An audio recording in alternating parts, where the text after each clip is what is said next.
So the first panel of our Brazilian Studies in the United States, the Road Ahead Conference, is the panel of Anthropology, Ecology, and Environmental Science.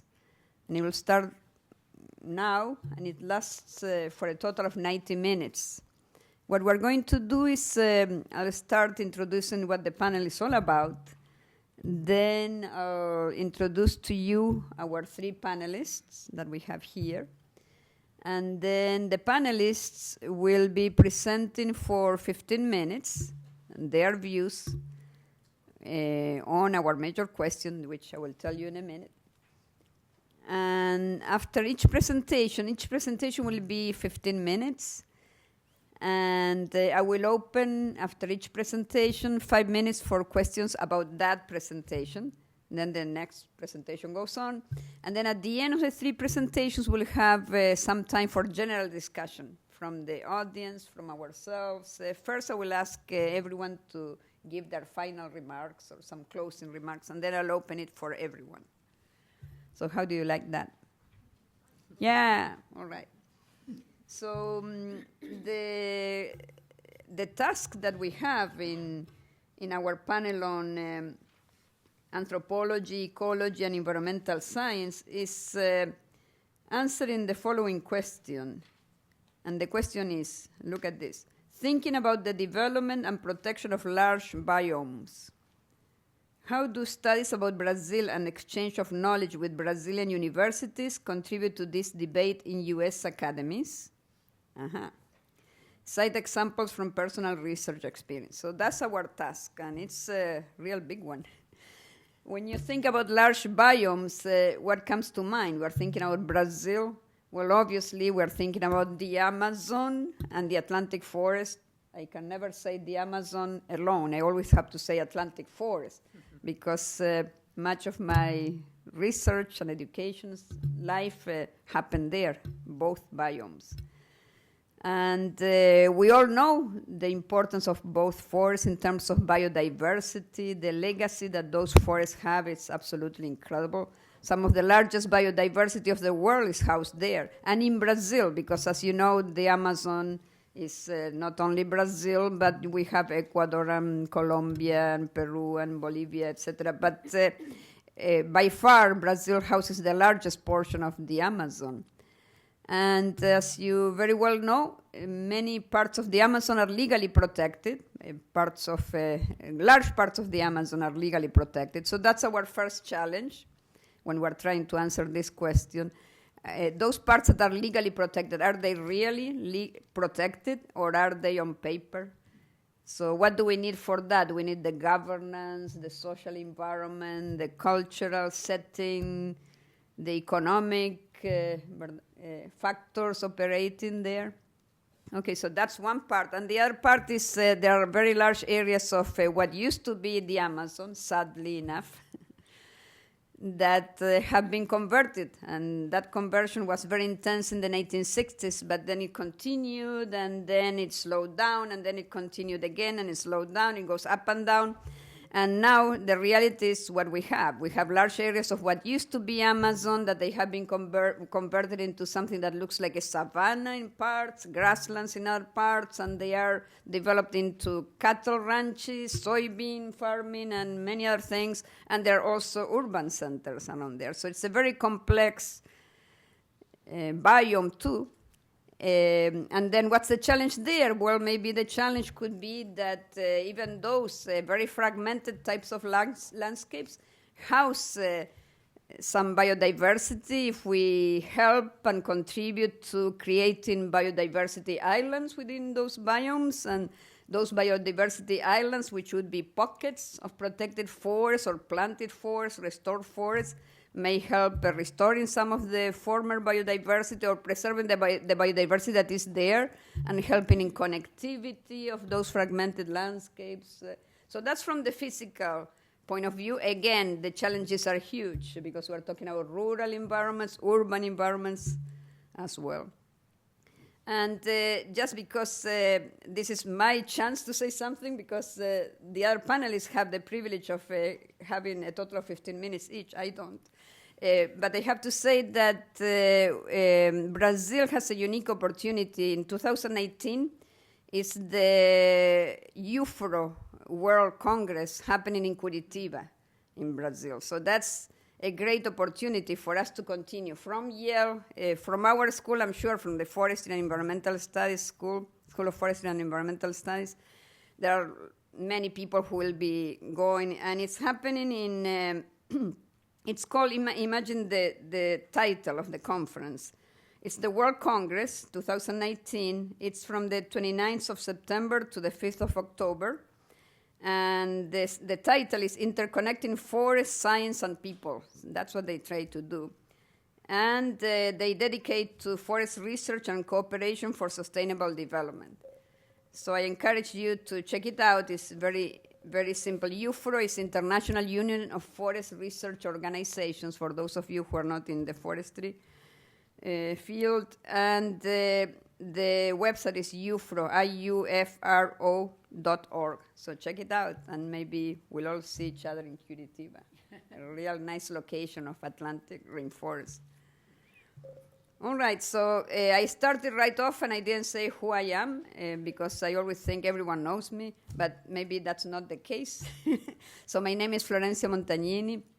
I'm originally from Argentina. I came to Yale in 1989 as a professor of tropical ecology, and then I had different titles. I'm now a senior research scientist at the School of Forestry and Environmental Studies. And my work has happened all over Latin America, including my home country of Argentina in the subtropical region of Misiones, which is part of what's called the interior Atlantic rainforest. And in Brazil, I have worked a lot, and I'm still working in Brazil in regions of Atlantic forest, doing restoration with native tree species. My work has always been restoration and agroforestry. All right, so now I'm going to introduce our three panelists, and it will be such a pleasure to throw the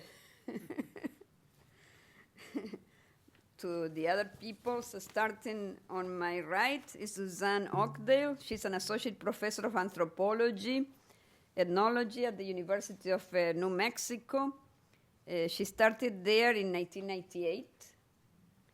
She offers several undergraduate and graduate level courses for Latin American studies students, topics such as ritual activity and its contemporary significance, theory in ethnology, identity construction in contemporary multicultural Brazil, highland and lowland peoples of South America, other peoples as well. She specializes in Brazil with research focused on Amazonian indigenous peoples. All right. Okay, Jung-Eun Lee. She's an assistant professor of Earth, Environmental, and Planetary Sciences in Brown University. She studied Earth Science Education and Chemistry at Seoul National University in South Korea. She also received her master's from Seoul National University, and her graduate studies were at the University of California at Berkeley, focusing on the interpretation of Antarctic temperatures during the glacial time using stable isotope signatures and climate modeling. She also worked at the University of Chicago and NASA, a long trajectory, even though she's so young. And Dr. Beth Lisa, she's a professor of wildlife ecology and conservation, and she directs the Center for Tropical Conservation and Development program, which is part of the Center for Latin American Studies at the University of Florida. She's been there in Florida since 2011. She has been at the National Science Foundation. She has held other positions. Her research focuses on understanding the importance of biodiversity in tropical systems, the ecological role of animals as seed dispersers, the potential consequences of global change on distribution of plants and animals, evolutionary ecology of leg mating systems in birds. And much of her research has been conducted in Ecuadorian Amazon, but other sites for her research have been or are still the Atlantic forests of Brazil, the Andes of Colombia, and tropical wet forests of Australia. All right, so you can see that we have a very diverse panel, but that's exactly what we need if we want to answer our question. Because, as I said at the beginning, there are all these kinds of social interactions, cultural interactions, economic factors that have something to do with land use changes and transformations in the landscape. So we need a panel such as what we have. So I'm going to ask Beth Loiselle to present first, and then we'll go there to watch, and then we'll continue. Thank you very much, Florencia, for that very nice introduction. See if I can find my presentation here. Hopefully. Yeah.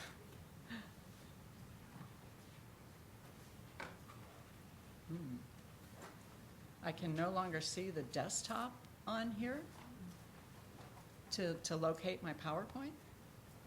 Did it go to sleep, maybe? Or maybe it's, I should be hitting main display. It's just, oh, thank you. It is really a privilege and an honor to be here and to be with such distinguished folks that are here from Brazil and from Yale universities and colleagues from elsewhere. I'm going to take an approach today that is really more from an institutional approach to this question. I'd love to show you my dance videos of mannequins in tropical rainforest, but I'm going to talk more to the subject that we have today. And I'm going to start out with the sort of the audience participation of my talk, which is to ask how many of you know Dr. Carlos Nobre or know of him? A number of you do. He's an international expert on climate. He's a very renowned scientist from Brazil. He was former Secretary of Research and Development at the Ministry of Science, Technology, and Innovation of Brazil. He's former president of the Agency for Postgraduate Education, or CAPES, in Brazil. He was a member of the IPCC. He is a foreign member of the U.S. National Academy of Sciences, a member of the Brazilian Academy of Sciences, a member of the World Academy of Sciences. He, as you can tell, he's a very distinguished individual. And I'd like to mention, as already been mentioned here, is, the ability of the University of Florida to attract such incredible Brazilian scientists, world scientists, to the university just doesn't happen overnight. It happens because of a long history of connections. And so, we do have the pleasure of working and beginning collaborations with Dr. Nobre, but when you look back, our interactions with Brazil, I'm sure go well beyond or before this time, but recently in the Gainesville Sun, which is our local newspaper, was this article that was published reminding us that a former dean of the College of Agriculture and Life Sciences was invited by the then governor of the state of Minas Gerais to help them establish a university, which is now currently called the Viscosa Federal University. And he brought that sort of land grant institution type philosophy of research, extension, and teaching to Brazil back in the 1920s and directed that for some time.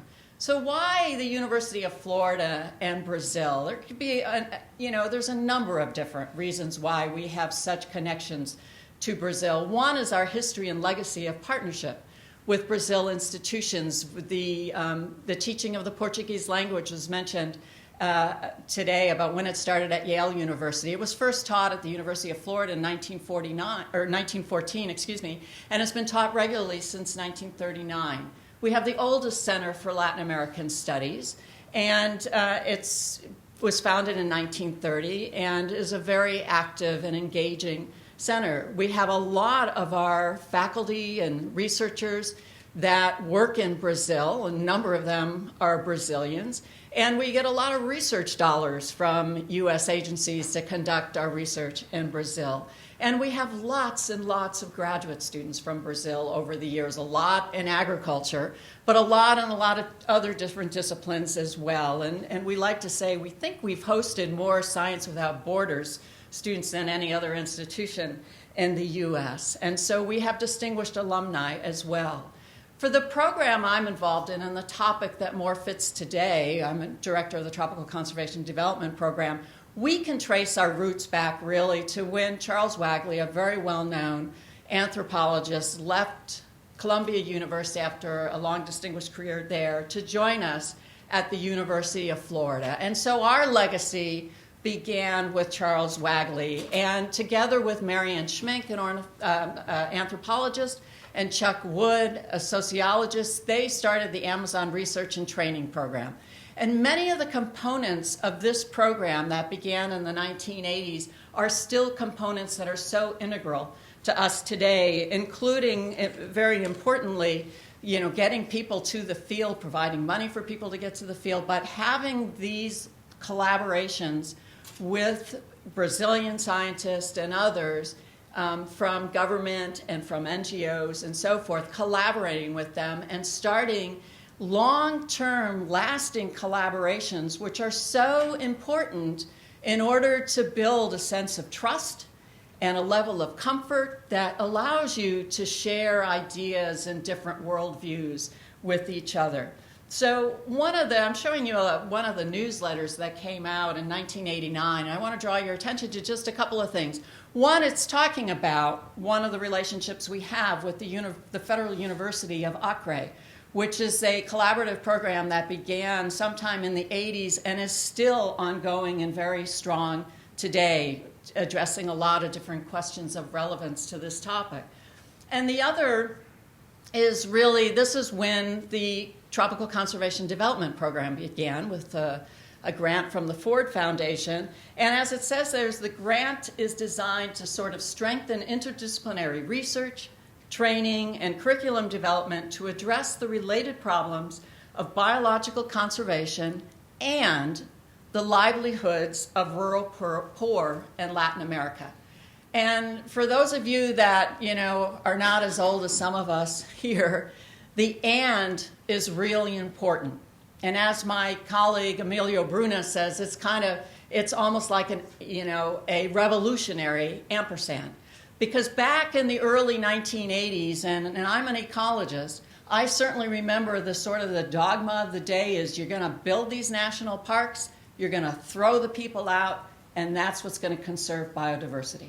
So the real recognition that you have to combine, you have to view these as related problems, is really what drove a lot of the early ARTP program, as well as the Tropical Conservation and Development Program. And this is sort of our framework. And just very briefly, the TCD program does not give degrees.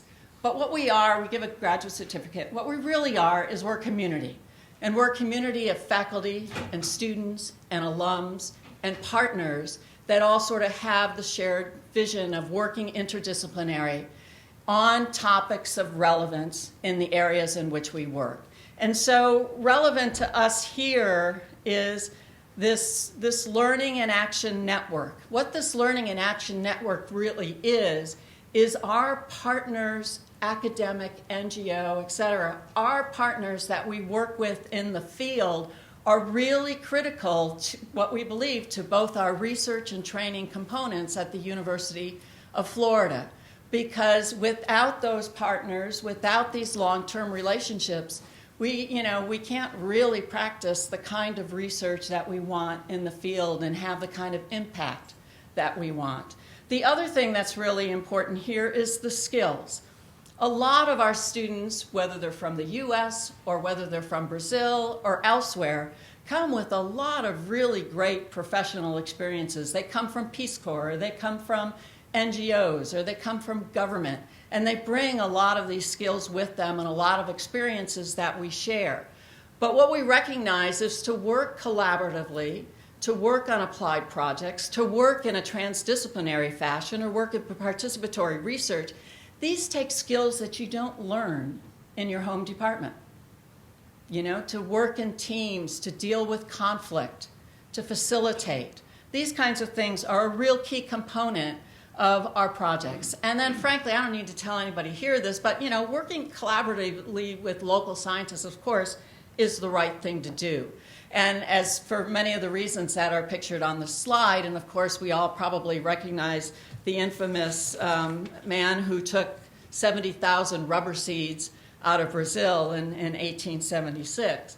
But working collaboratively is also very professionally and personally rewarding. And my colleague, Emilio Bruna, together with Stefano Alesina from the University of Chicago, dove into about 1 million articles and kind of analyzed these articles. And to give you the punchline of that, they found that international collaboration, if you publish internationally and collaboratively, you have more citations relative to other authors in the same journal in the same year, and you're publishing in journals that have higher impact factors. Now, believe me, that's going to help you get tenure, you know? So it's kind of important. And when I look at my field in ecology, what this slide is showing is if we use US as the base, these are the number of citations if you're from these countries or from collaborations among these countries. This is where the US is. Brazil's actually just a little bit higher. But if you publish with your Brazilian colleagues, look, your impact factor goes way up. So again, demonstrating that these are good for science, and they're good for getting your research noticed by the academic community. Well, you really working collaboratively is hard. We all recognize that. And so you really do need, I think, to develop strategies and mechanisms for being successful in collaborative research. And this sort of shows some of the things that I think that underline a lot of the collaborations that we have. You know, the formal agreements, the two-way exchanges, north and south and south and north, but as well, south and south, the kinds of joint training courses that you can have together. And we think about it at a variety of different levels. For example, at the technician level, the people that are on the ground, the practitioners in the field, maybe the groups that you're working with, or at the university level, I've already mentioned, like conflict management or environmental governance. These are just some of the examples.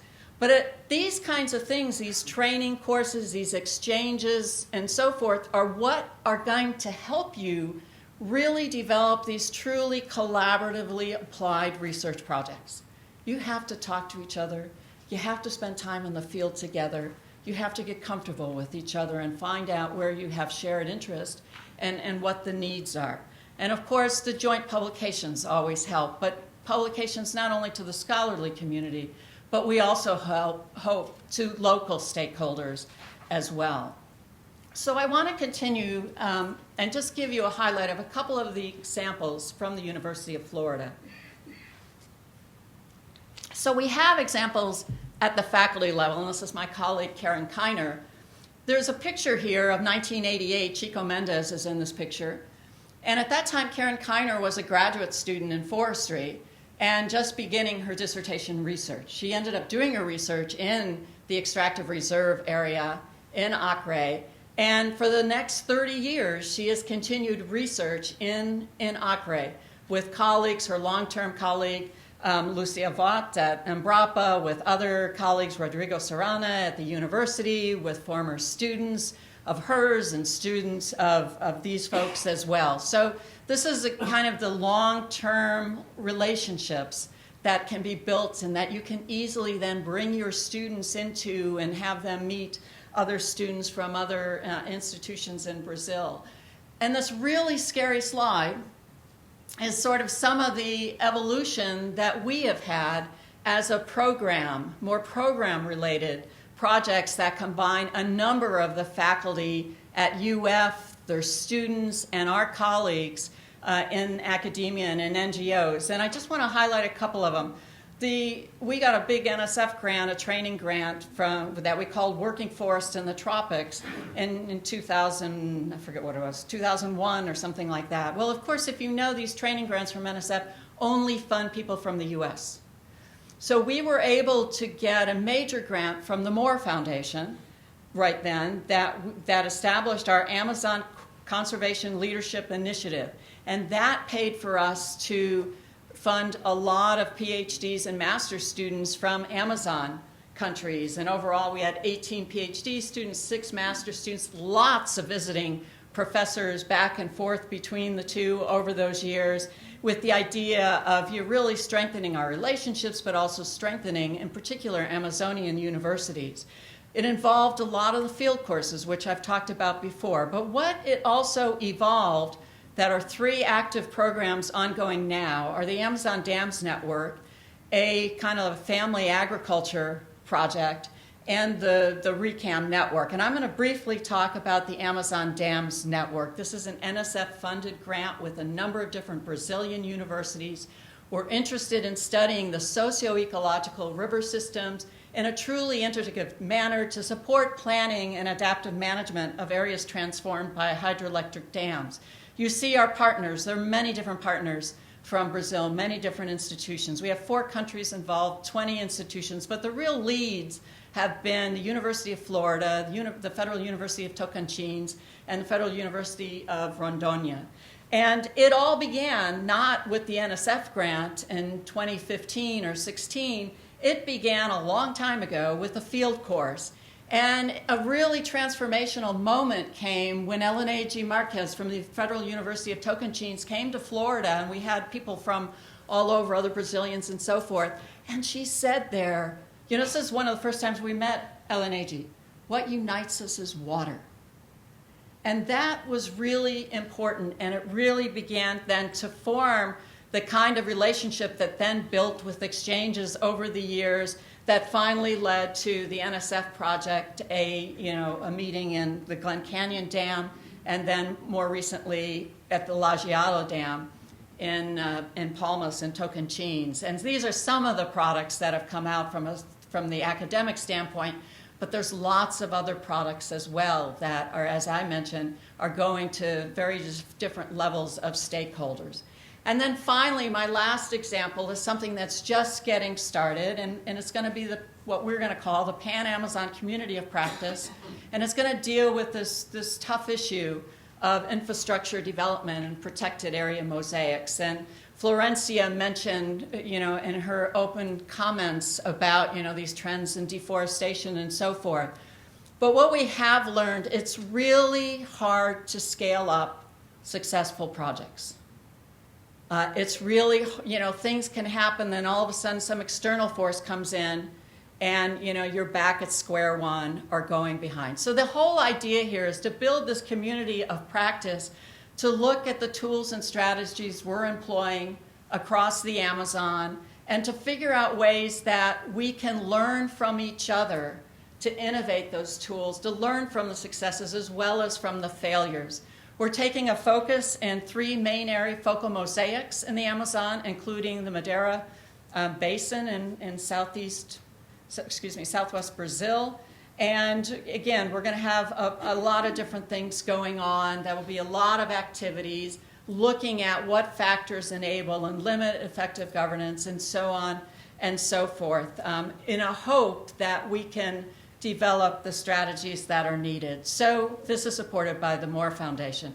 So my last slide is, I answer this question by saying this kind of relationship with our colleagues in Brazil, both the academic institutions and government agencies and practitioners, NGOs and so forth, have literally transformed the way we do things at the University of Florida. And with that, I think I'll stop. Thank you.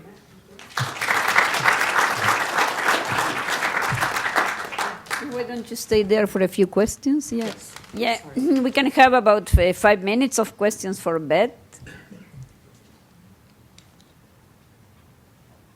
You work with Philip Fernside?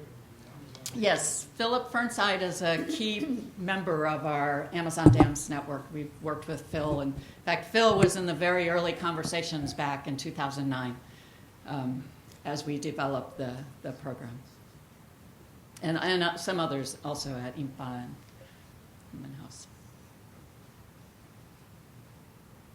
Yeah, amazing work what you do at TDC. I have been familiar with the program for many, many years, and it's very interdisciplinary. That's the least I can say.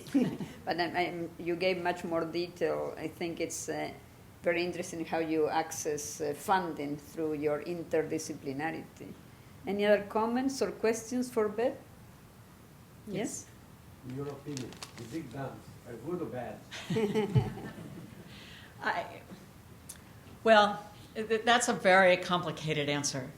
But I think that one of the issues with the big dams is the lack of planning in terms of the local context and getting people ready. And perhaps some of the environmental impact statements or work evaluation that has been done has not been as comprehensive as it should have been. And perhaps some of the decisions to go ahead and license some of these dams and operate some of these dams, those decisions would not have happened under perhaps a fuller evaluation of this. Yeah. I'm trying to be diplomatic, you know. Yeah, very much. There are simpler ways to answer that question. Yeah. Yeah. Right. Yeah. Yeah. Yes. Let's have the last question then, and then we'll on. Does your team include also social scientists and maybe even lawyers? Yes, and yes, I'll just say I should have said that, but I saw my 2 minutes coming up. The Amazon Dams Network includes not only academics across all disciplines, lots of social scientists, anthropologists, economists, hydromorphologists, geomorphologists, engineers, public prosecutors, federal prosecutors from Brazil, the energy sector, people from the licensing agencies, as well as the planning agencies in Brazil. We have indigenous peoples that come to our meetings. We brought indigenous people up to see the Glen Canyon Dam, and they interacted with Navajos and Zunis and had conversations about, you know, shared experiences and so forth. So it's a very diverse set of stakeholders, which I will mention, it has led to, you know, we have sometimes very conflict within our meetings when we do get together and discuss the issues. So it's a very diverse group, and I think we really appreciate that. There's a lot of perspectives that come out of this group. All right. Well, thank you very much, Beth. And remember that at the end of our panel sessions, we'll have a general discussion, so you can keep questions for later. So now I have the pleasure of introducing Jung-Eun. Sorry about mispronouncing your name, but I'm used to people mispronouncing mine. Montagnini is the right way. Nobody says that. So we are all It's close yours. enough. Close enough? Okay, Yes. at least you know I'm talking to you. So, how do I do this?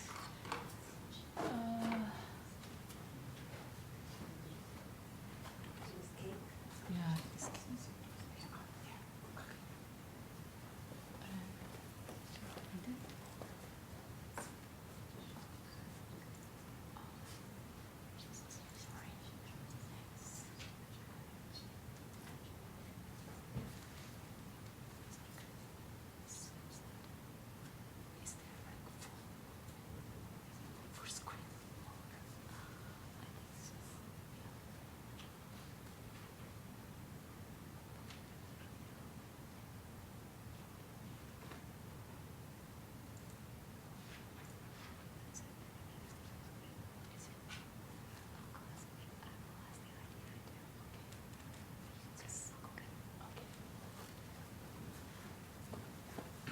Thank you for inviting me to this exciting venue. It's a great honor. So I study how the climate system and the land surface, particularly how plants, interact with each other. And I also study how, over geological timescale, ecosystem and the climate system co-evolve. So how plants influence the climate system? So we have trees slow down the wind, and if you take a look at this figure, you see that forest is darker than the bare ground, so it influences the amount of energy that Earth absorbs, and also plants transpire. Transpiration means that evaporation over leaves. So plants take up water. And when they photosynthesize, they open stoma, and CO2 diffuses in, and plants assimilate carbon. While they're doing that, because this pore is open, water diffuses out. That's called transpiration. And just like us sweating, by doing that, temperature near the surface decreases. So plants really influence the energy and water cycle of the Earth. And today, I'm going to talk about how plants influence precipitation and also cloud types over Amazonia. So next slide. Okay. So how do I go to the next slide? This doesn't have a PDF reader on it. So you have to...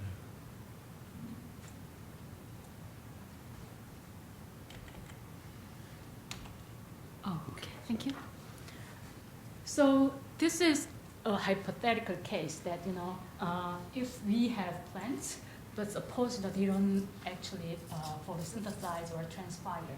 So, you can think of trees are there, but they're plastic trees, so they don't really work. I'm a climate modeler, so I can do, the kind of experiments that we we cannot do for the real world. So for this case, I pretended that the Earth is covered by plants, but they don't photosynthesize or transpire.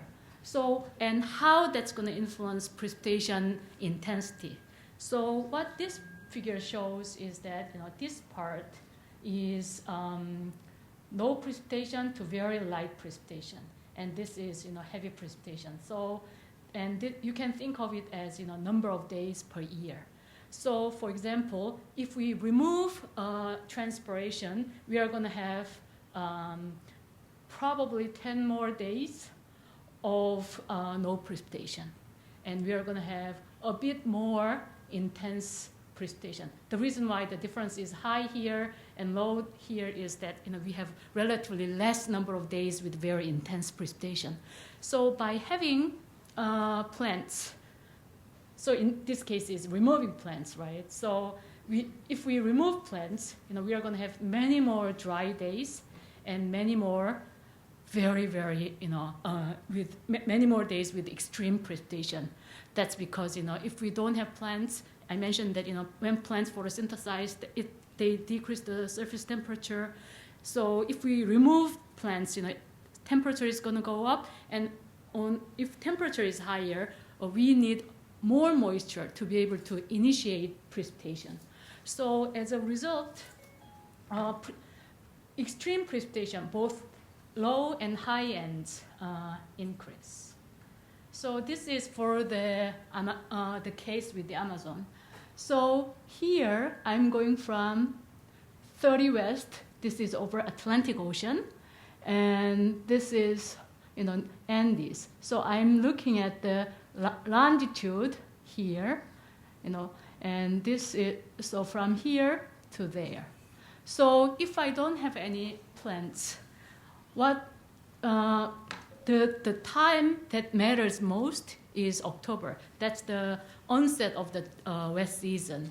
And what you see is that most of precipitation occurs near the Andes. So mean wind here is easterly, meaning that wind is blowing from the east, from the ocean. And then it hits the Andes, and major precipitation occurs here. But because we have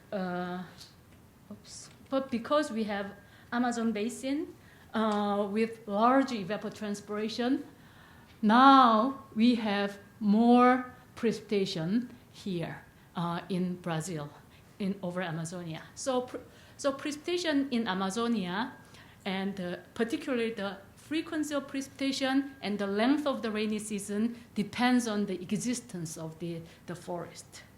So I looked at the timing of the wet season. So as I mentioned, if we have plants, wet season comes much earlier. If we don't have plants, wet season would come much later. So this is actually a case with high transpiration and low transpiration. So historically, in terms of geological history, plants have evolved toward flowering plants, and flowering plants appeared about 130 million years ago and became dominant maybe around 65 million years ago. We are not sure whether it's before or after dinosaurs disappeared, but around that time. So So that's when tropical forests became dominantly flowering plants. So this case is if the Amazon is covered by plants that don't transpire much, unlike the flowering plants like ferns or other types of plants. When the rainy season would start. So if present day, on average, rainy season starts about late October, October 26th. So that's just the average. But if we don't have plants transpiring, so during the transpiration, basically forests provide large amount of water to the atmosphere so that that water can precipitate out. And in that case, wet season starts in January 10th. So it's more than 2 months of the rainy season difference. And take a look at the duration. It's about like 80 days difference. So plants are really important in terms of determining precipitation amount, frequency, and also the duration of the rainy season. And this is the observed precipitation in the Amazon.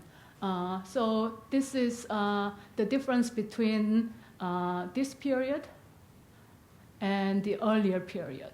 So later period minus earlier period. And what you see is that over the northern part, precipitation is increasing, and over the southern part, precipitation is decreasing. And so this is my study, and other people have shown that the length of the wet season, and particularly the onset of the rainy season, might have delayed during the past years. And over the same time, what we see is the changes in the greenness of the land surface. So this is the data from the satellite. So we use the fact that plants observe a lot of visible light because chlorophyll absorbs blue and red light, but bare ground but they don't. Let me back up. So plants absorb a lot of visible light, but not near infrared. But bare ground, they don't really. There's not much difference. So by looking at how visible light and near infrared light is absorbed by the land surface, we could see how much biomass we have. So that's this satellite observation, and you can think of it as how green the land surface. So I'm looking at that difference for the same time. So later period,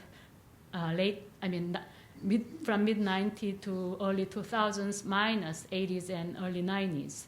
And what you see is I'm only looking at the September, October, November case, because during the wet season, because it's very wet, we don't really see much difference. And the time that the land surface is driest is the later dry season or early wet season.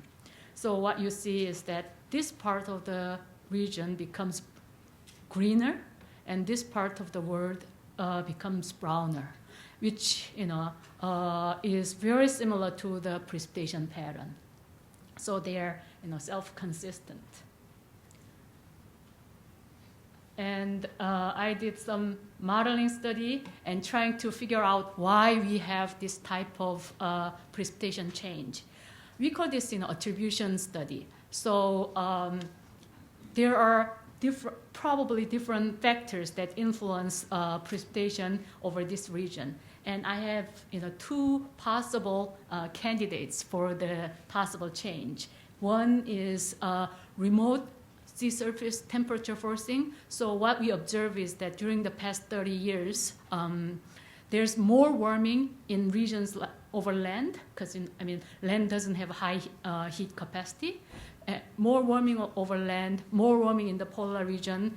In the tropics, we have more warming in the regions around Indonesia, and we tend to have less warming in Eastern Pacific. So this type of sea surface temperature pattern has influenced the precipitation. And most of the precipitation change in the northern part is due to the change in the remote forcing by sea surface temperature. And the dots here is where the difference is statistically significant.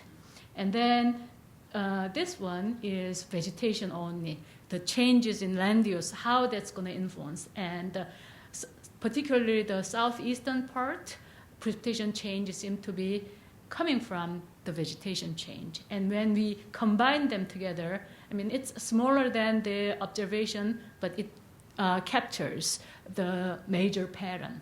So I'll just let you know that precipitation is very difficult to simulate in a model. I'd consider this like a success. So plants influence precipitation, and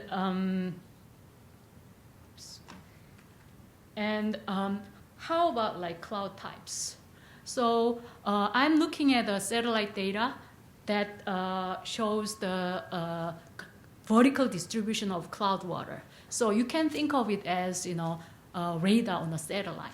So this is cloud types over savanna.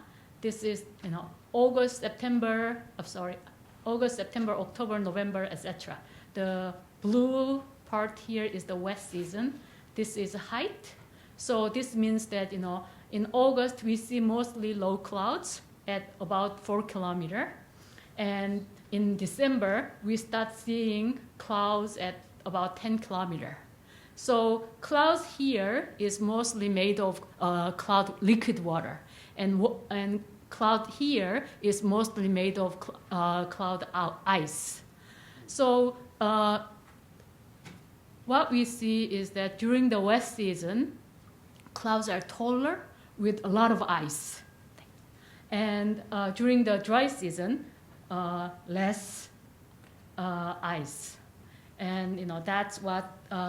So during the wet season, we see very tall clouds, and during the dry season, we see fairly shallow clouds over savanna, and that's the kind of things that we'd expected from even before looking at the satellite data. So this is a new satellite data, and it's really exciting time for us. So this is over the ocean, and you see that over the ocean there's a lot of precipitation, but most clouds are here, about 6 kilometers. We call this congestus. So over the ocean, even if there's more precipitation, clouds are shallower, and most clouds are around the freezing level. So this is mixture of cloud liquid and cloud ice. And over Amazon, what we see is that most of the time, we see fairly similar pattern to the ocean. So people call Amazon green ocean, and there was a DOE funding called Green Ocean Amazon that helped collaboration between the scientists in the U.S. and in Brazil. So most of the time, there's a lot of moisture, and it's not too hot, so convection is fairly low. But then, during the transition season from dry to wet, what we see is this high clouds with lots and lots of ice water. And in that case, we see very different type of clouds. And during the transition season, that's the end of the dry season, sun is becoming stronger, but still there's a lot of moisture because the Amazon is fairly wet. We have deep soil water, so temperature goes up maybe about 1 degree, and plants experience a little bit of water stress. So this is an index for water stress, and as you see, it goes up a little bit. Because of this small increase in water stress, temperature goes up about 1 degree or 2, and that provides enough buoyancy for the atmosphere. So now we can have very strong convection with lots and lots of ice. And that's what we are observing here. And I'll just wrap up here. So transpiration is important in determining the duration of the rainy season, frequency of the rainfall, and also determining the types of clouds. And land use probably influence the precipitation pattern.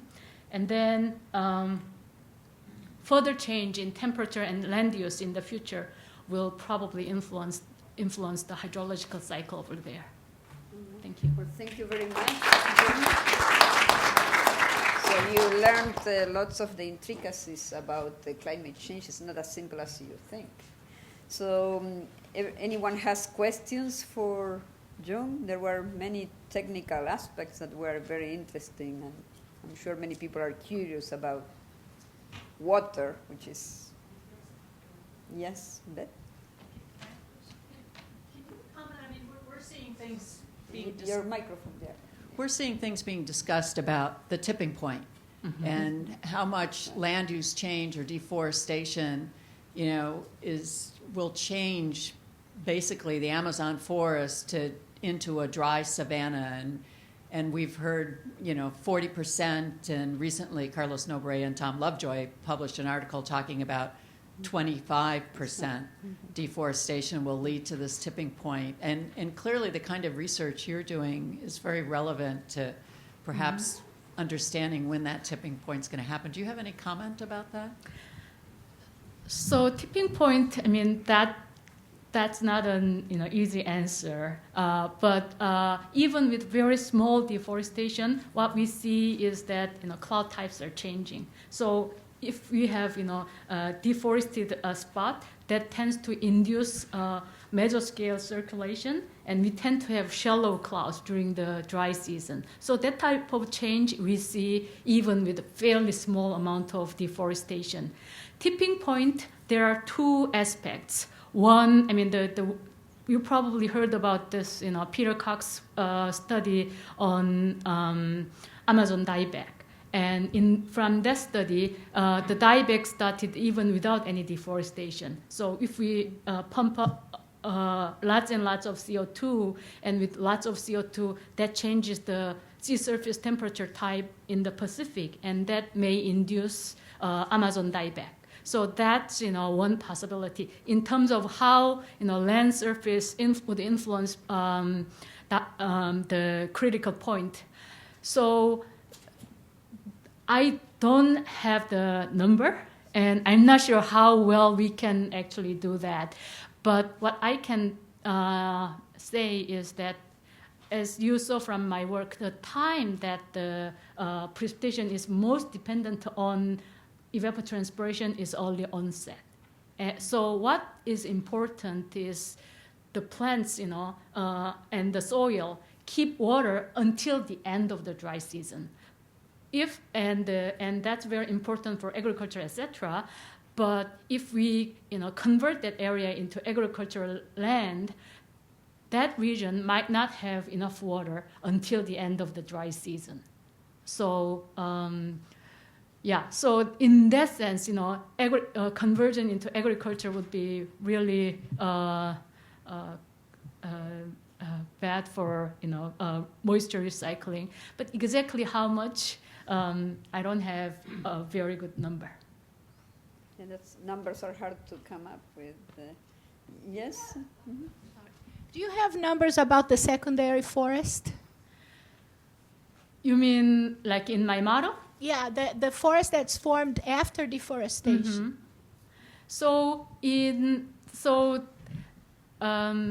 Secondary forests, they have different root structure and sometimes, slightly different characteristics. That kind of change, that kind of difference is not yet into this model.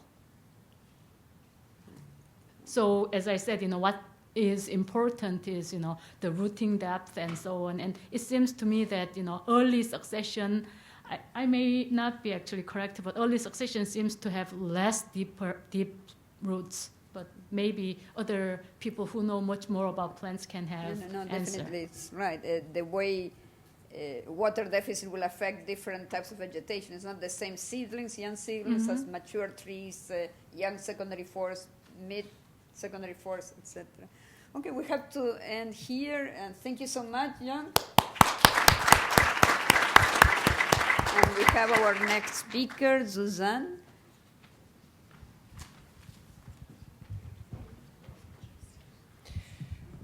Thank you all for the opportunity to enter this interesting discussion about Brazilian studies. I'm a sociocultural anthropologist, so I've taken this from a completely different direction. So it's a little bit more of a historical look at research in Brazil. Anthropological research in Brazil has contributed to the conceptualization and protection of biomes in that it's called into question and complicated the boundaries between nature and humanity. A wide variety of research in Brazil has caused us to question if we should be thinking about biomes as exclusively natural. And that goes back 30 or 40 years. As Bette mentioned, in the 70s, natural spaces were places where humans were not supposed to be. And I really think it is research in Brazil that has changed our thinking on that quite a bit. So it's made a big impact. Archaeology, research with contemporary peoples based in historical ecology, the social anthropology of Eduardo Viveiros de Castro at the Museu Nacional, called perspectivism, as well as critiques of perspectivism, which also come from Brazil as well as elsewhere, has all complicated our understanding of nature versus the human. These bodies of research and the dialogue they have engendered with respect to these categories point to the many ways that indigenous Amazonians are integral to the protection of Brazilian biomes. So I just want to review the contributions of these different approaches with this goal in mind. Archaeological research in Brazil has been key for showing how the human and the natural are entangled. Rather than being categorized simply as either wild or wrecked, forests and cerrados are coming to be seen as rooted in and contingent on human actions and social configurations of the past, to quote Suzanne Hecht and her co-authors. This complex relationship between humans and nature is seen with respect to the composition of soils, river, flora, and fauna. Beginning 4,000 years ago, Amazonians started to manage forests. In many places, Brazil nut tree stands were encouraged and single-species forests of acai palm created. At one site, adjacent to the juncture of the Negro and the Solimões rivers, Eduardo Neves and James Peterson have shown that over the course of long-term occupation during the first millennium AD, vast amounts of fertile Amazonian dark earth were formed from the acidic yellow soil by humans. Mound building and cultivation methods created a forest mosaic of secondary growth surrounded by larger areas of high forest. The Upper Xingu, central Brazil, is another key location for showing the long-term development of landscapes by indigenous peoples. Long seen as pristine and protected by a reserve since the mid-20th century, areas around the headwaters of the Xingu River are covered with sites where there were once nodes of high population, houses built around central plazas, each node connected by roads to form lattice-like structures. According to Michael Heckenberger, this formation reached its height between 1250 and 1400 AD. And the land between these nodes was carefully managed with weirs, ponds, causeways, fields of sapé grass for thatch, and picky nut tree groves. Research with contemporary Amazonians shows that forage management and knowledge continues. In central Brazil, the Kayapós practice of low-level burning favors Inajá and Tucumã palms. It's also linked to the formation of dark earth. William Ballet has found the Kaapor of eastern Brazil create a new kind of old-growth forest, which enhances species diversity. Again, Upper Xinguans, who have used fire as a tool for landscape management and have monitored rainfall for their agricultural cycles for thousands of years, have a wealth of knowledge passed between generations about current changes in rainfall and conditions now leading to uncontrollable fires. This sort of knowledge is useful both for sustainable management and the documentation of changes in biomes. It is also a resource that garners international support and income. The Kaapor, for example, initiated a project in 2009 funded by the World Wildlife Foundation and Rio's Museu do Índio to support the transmission of forest knowledge. This program has been influential in fighting logging. In the Xingu, the Associação Rede de Sementes do Xingu, with the help of the Instituto Socioambiental, has been enlisting Xinguans since 2007 to gather native seeds to sell to deforested areas outside of the Xingu Park anyway. The other body of work that has problematized the boundaries between nature and humanities is that of Eduardo Viveros de Castro and his students.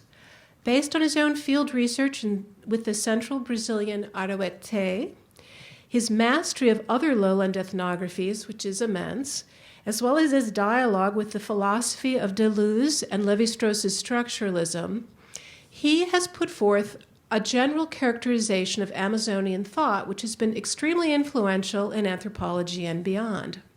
According to this formulation, in contrast to Western thought, Amerindian thought is guided by multinaturalism, a mode that apprehends humans and animals equally as persons, as united by their common humanity, but understands them to have different perspectives because they possess different types of bodies.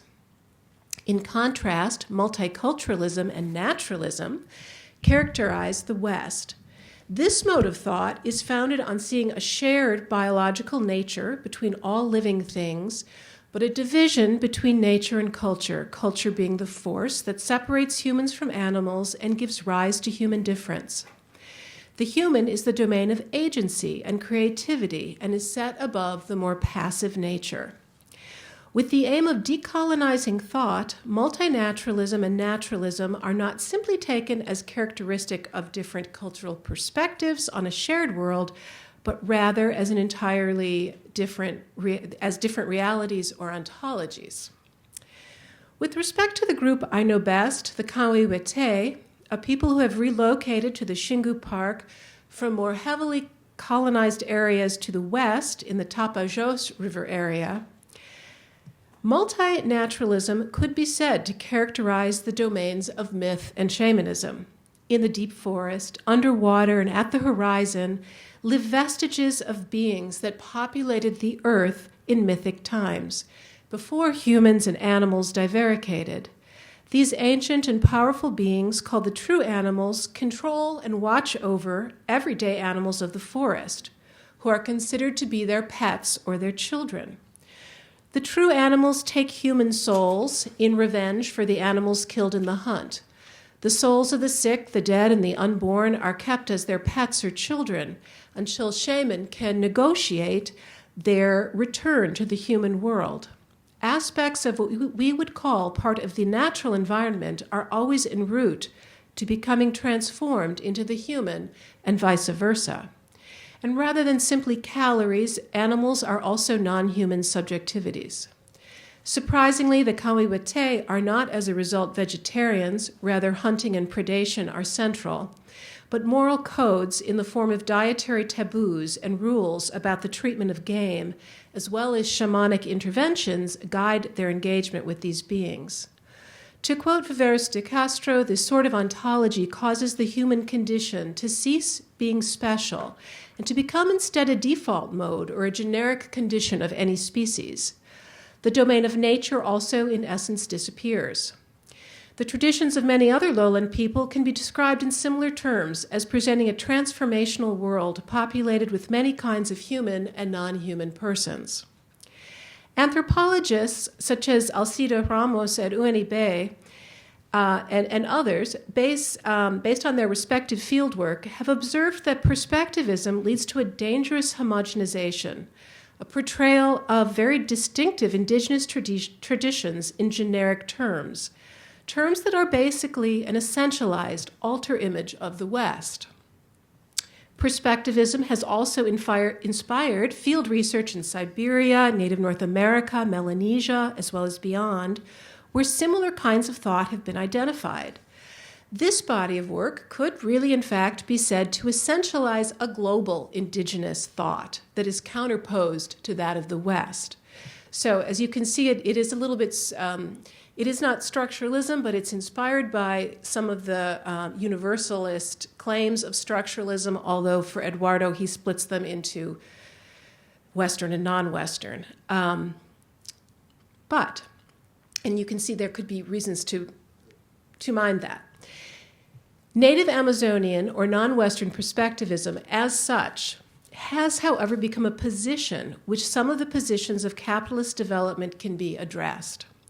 Perhaps because of its elegance in its formulation or its grounding in myth rather than the complexities of history, because it's not very historical, perspectivism offers a vision of a different kind of world that is possible in the future beyond that of our current world system. As such, it has the potential to galvanize support in industrialized nations for indigenous people and their environments.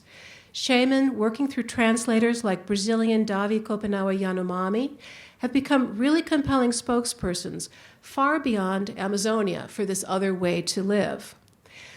Multinaturalism also has currency among indigenous activists in Andean countries as a means of uniting people of different traditions in opposition to development projects. With respect to its usefulness in political rhetoric, its pret-a-porter nature, to quote Ramos, is perhaps actually an asset, as is its futurist orientation. With respect to protecting biomes, it's a vision of both an indigenous world and an ideal future where there is no category of the human differentiated from nature, and therefore no human domination of nature. The problem with this, as Lucas Bessire and David Bond have pointed out, is that this multinaturalist world entirely cut off from the West does not exist, save perhaps in myth or this vague future. It leads to an artificial and dangerous perception of Amazonians living in separate realities, when in fact they're entangled in the material problems we all share, the effects of fossil fuels, tailings from mines, DDT, mercury, etc. Perspectivism, they caution, may also lead to a discounting and a non-recognition of indigenous people who are not fully cut off from Western reality. And this is just about everyone, the vast majority of them. They suggest instead to look at people's actual working relations with the natural world. And with respect to the Kamiwete, I've written about a shaman's involvement in the March to the West, or a March para Oeste in mid-century. This particular shaman named Prepari worked with the Brazilian Air Force ground truthing across central Brazil to establish landing strips in the 40s, at the same time as he communicated with the true animals so that these teams could have game to eat and that their airplanes would not be taken down by heavy winds. He did this, he said, to bring the Kamiwete better medical treatment that the air travel allowed. He also worked with these spirits and with the indigenism of the Villas Boas brothers to help set up the Xingu Indigenous Park. Finding how indigenous alterity is entangled and enmeshed with goals and projects shared across ethnic boundaries provides a more realistic template for how conservation or development projects, sustainable or otherwise, involving indigenous peoples have worked or not worked to protect biomes. One current interesting project sponsored by the Instituto Socioambiental is the production of organic honey in the Xingu, made from both the Africanized bees' honeys as well as the stingless Amazonian bees' honeys, those are plural. This honey is produced in the Xingu and sold to a grocery store chain, the Pão de Açúcar, for profit. While Kayabi had experience with native stingless bees and gathering their honey, the art of beekeeping was new, very much a Western craft. According to Simone Accialdi and her co-authors, this venture has also led to the documentation of the interaction of native and European bees and the monitoring of forest blooms in the Xingu. It has led, including to a discovery by a Kayabi shaman of a new spirit that controls and watches over the European bees. In conclusion, while archaeology, cultural ecology, perspectivism, and its critics can all contribute to conceptualizing biomes and work towards their protection, they do it in different ways, or have done it in different ways. Archaeology and cultural ecology produce a fine-grained understanding of humans' roles in particular contexts and their historical trajectories. Perspectivism, a bit actually like the archaeology of the 70s, which theorized about populations across the whole Amazon basin, deals in broad generalities that are ahistorical, but it has a clear rhetorical appeal, and it can be used as a platform for activism against destructive development projects. Critiques of perspectivism document the way environmental protection or degradation can happen in a more historically specific way across interethnic divides and conceptual worlds. These approaches provide a realistic idea about how these joint ventures can work or maybe don't work. So in short, Brazil and research in Brazil has been really important for reconceptualizing the biome. Thank you very much. We have a few minutes for questions for Suzanne, and then we'll open to a general discussion. Yes?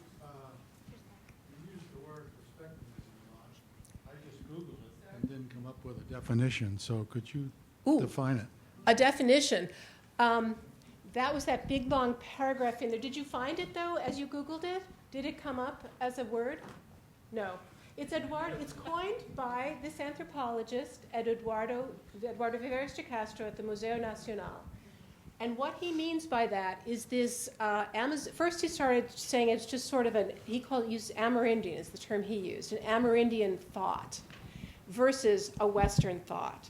And the way he defines it is that we in the West have nature versus culture, and these Amerindians don't have that split. Instead, they view all creatures as equally cultural, but they have different bodies, and therefore view the world differently. So whereas Westerners talk about culture as the thing that differentiates humans and nature, Amerindians don't have that term, and they think more in terms of perspectivism, and that would be the definition. It is very much like Levi-Straussian structuralism of the past in the sense that it's very elegant and very kind of generic at the same time, and it's also based. He knows just an amazing amount about all the literature that has come out of the lowlands. So it's not something that he just started with from, an alter image of the West, but that's what he ended up with. So it's sort of hunting for these it's not a universal because it's the West and the non-West, but it hunts for this in very rich ethnographic terrain. So it's kind of paradoxical in the way Levi-Strauss was. He came up with these really kind of banal universals about the human mind, but he did it by going through all this detailed ethnography. So you could never say, oh, well, it's just an alter image of the West, it's ridiculous. It's based on a lot of empirical data from myth. So it's a curious, and it's taken the world by storm. I mean, really, if you want to talk about a Brazilian impacting something made anthropology in the last 20 years, this is it. This is what Brazilian anthropology is bringing to really the world. It is caught on like wildfire in Europe. US is a bit, mixed on it, but definitely is interested. It's huge. So I'm kind of surprised it didn't come up in Google, but I'm not sure what they would have written. I don't know what you find on Wikipedia, but Google is not the end of the world. I guess so. Just a brief question, and we'll start with our general discussion. Yeah, one brief question. Okay, no, I was just very curious about that topic of perspectivism, Viveiros de Castro, and the critique, because one of the critiques that you mentioned is that it disconnects the indigenous peoples of the Amazon from the West, let's say. Yeah. But when we read David Kopenawa, he is able to go back and forth. I mean, he's very cosmopolitan, and that kind of so it doesn't have to be. And at the same time, he coincides with Viveiros de Castro. I mean, he describes it very elegantly too. So I guess my question would be like, what kind of this kind of new intellectual, indigenous intellectual, how rather than just the anthropologists how can we collaborate with them, and you as anthropologists and etc. Well, I think the thing about David Kopenawa is there's kind of a feedback loop between he and Eduardo, because Mr. Castro read his narratives, and that gave him information to think about perspectivism. So it's not a surprise that it looks very much like, oh, wow, here it is again. I think perspectivism, given my long answer to what is it, I think it's really tricky to try to necessarily work with indigenous intellectuals. Use the microphone. I think it's really tricky to try to explain all that with at least, say, intellectuals in the Xingu. I know I have tried it, and it's not always super easy, but you can see in the Andean countries, it's something that has been picked up by, say, urban indigenous intellectuals, and they really have run with it because it is really rhetorically useful and interesting, and it galvanizes people. So I don't quite know the answer, I guess. It's a complicated answer, and I don't even know it. So, all right, good way to answer the question. Then, thank you very much. So I'm going to call all the panelists to come back and sit at our respective locations, and we open now to a general discussion. So please, all these questions that you've been saving from Bette, from Jung-Eun, from Suzanne, now you can open your minds and shoot. We are ready to answer questions for you. You can ask questions to me too. Why not? And we have microphones, circulating there. 2 different people holding microphones for you. I've got the mic now. He's first up there, Okay. and then you would be second. Sure. We have a total of 8 to 10 minutes for general discussion. So please keep your questions short, and I will ask the panelists to keep your answers short, if possible.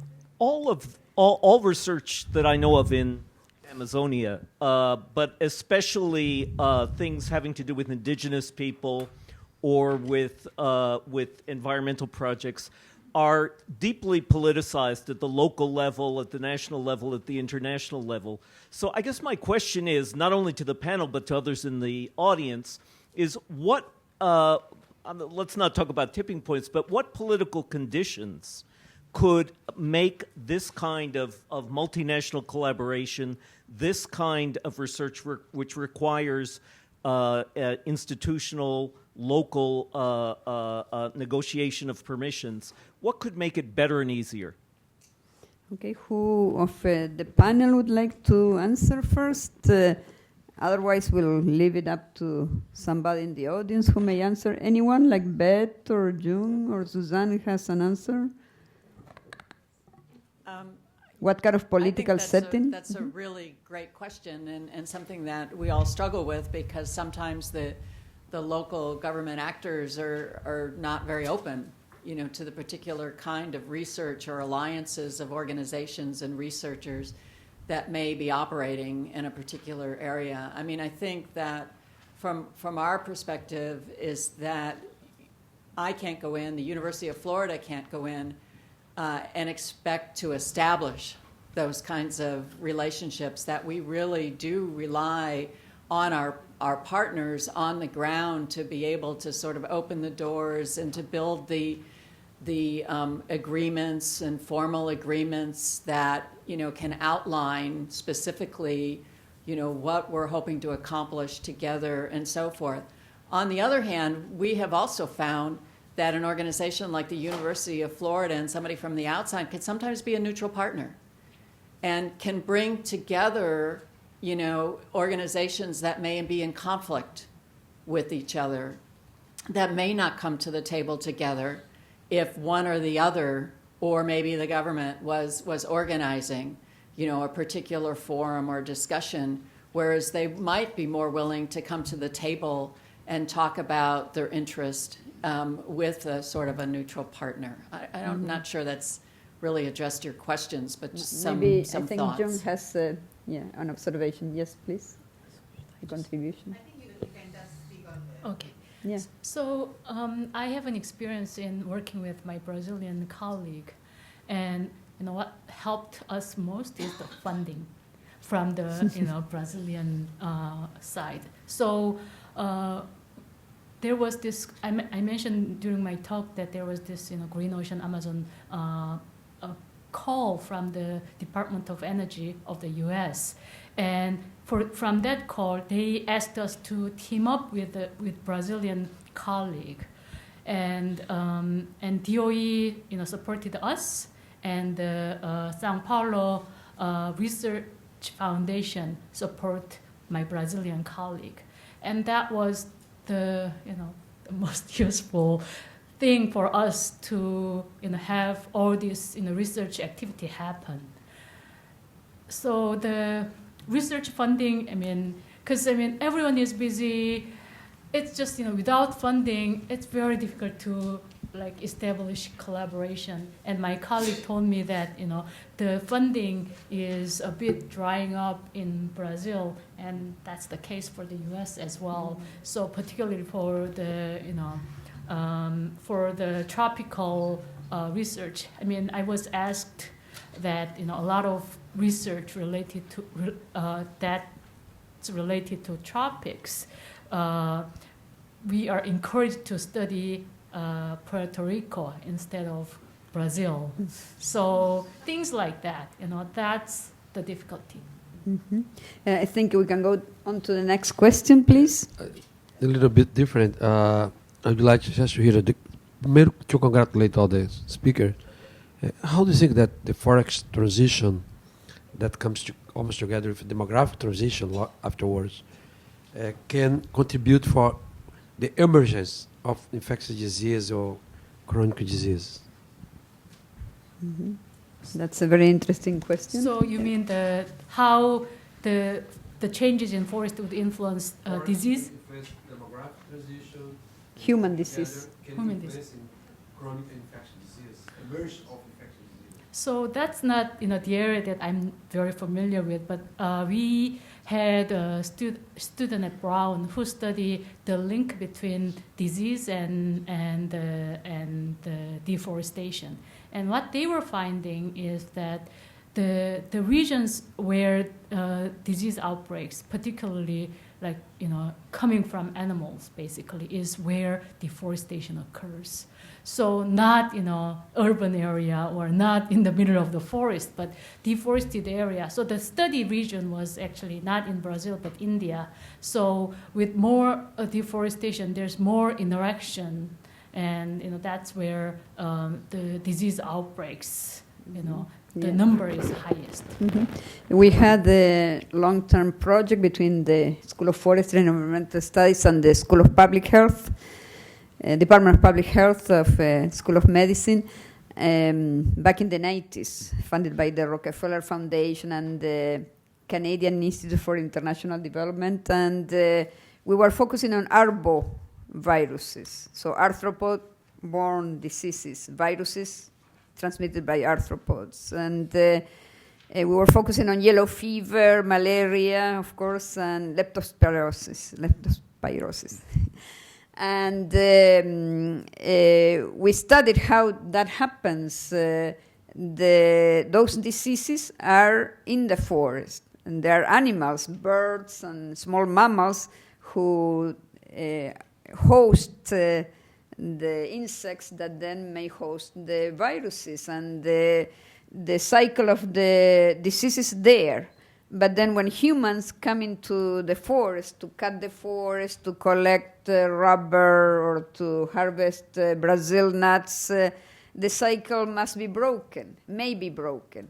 And then some of those insects may bite a human. And from there on, the human brings it back to his or her human habitation. So then it becomes a peri-urban type of disease. It's no longer a forest disease, it's a peri-urban disease. So then how to break that, because that's what you don't want.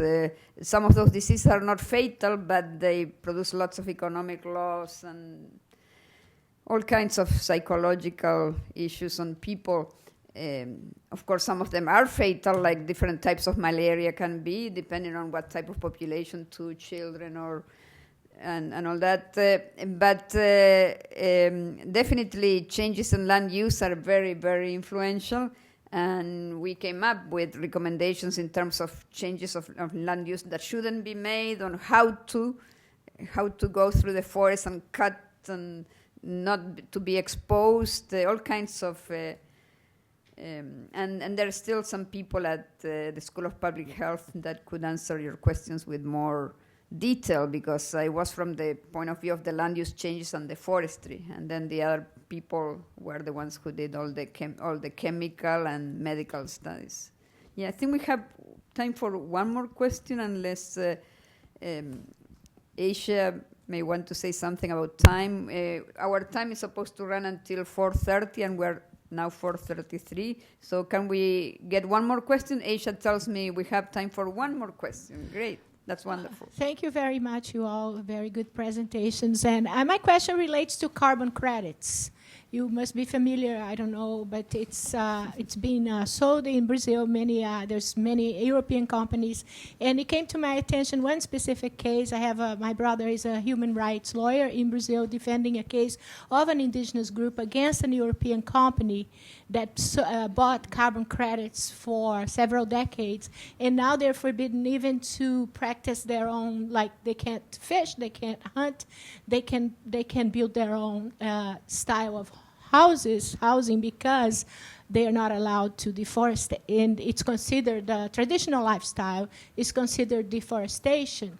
So I just want to ask if you're familiar with it, if there is any maybe a thing that you know that can provide a dialogue between because what I think it's lack of dialogue is essential there in the several fields that are involved in this area. I don't know if it seems that Suzanne has an answer for you. Yes? Well, I don't really have an answer, but which group was that you?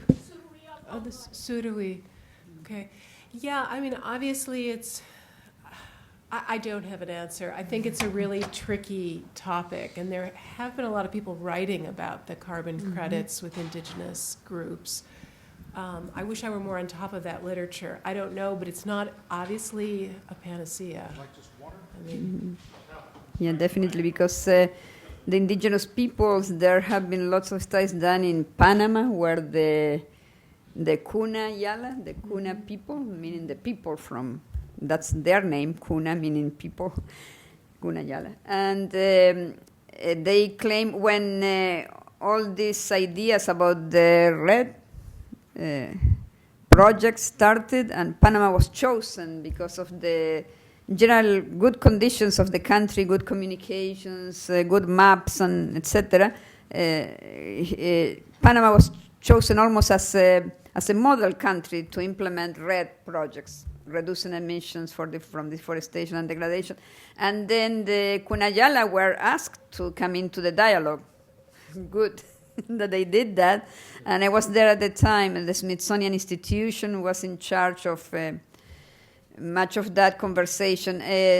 And they claim that the carbon is theirs because they have been in their land for a long time. And as you may know, half of the carbon stock in the world is in the soil and not in the forest. We tend to think about the trees, and because they are there, they're more easy to see. But the soils are more difficult to study. But in reality, if you look at what the IPCC, the International Panel on Climate Change, etc., says, half of the carbon worldwide is in the soil. And they claim, the Cunayala claim, that the soil is theirs. But of course, it depends on the countries of the world. What lies under your soil is yours or not. Like in this country, if you find oil, it's yours, isn't it? In other countries, if you find oil, it belongs to the country, like Ecuador and things like that. So, but the Cunayala claimed the soil was theirs, and that was their carbon, so they had to be compensated for that. And then I won't tell you the end of the story because I didn't continue on those. And that kind of discussion a little bit died, kind of like out of exhaustion. There were no simple answers, as Suzanne said. I'm just telling you that there is a very strong case, I think, from the point of view of the indigenous peoples. They have been on their land for millennia, And they own the soil. There is no discussion. Why would the government of Panama or another country say that the soil resources are theirs? I do not know. There is an ethical, I think, discussion there. But there is a very strong argument in favor of the local people that that's their carbon. So in terms of assigning carbon credits, that becomes very fuzzy. So with that said, I think we need to close our panel, and we thank you, all of you, for your attention. And I think we're going to have something outside, or we can continue. No, we can continue. Asia says no. And Asia has the lead here. So, but of course, there may be informal talking if people want to stay around with the panelists or among yourselves. And we'll see you tomorrow. Please, you do the announcements. Yeah. Yeah, there's another session in just a few minutes. Okay, in just a few minutes, you'll be back here for the next panel. Thank you so much.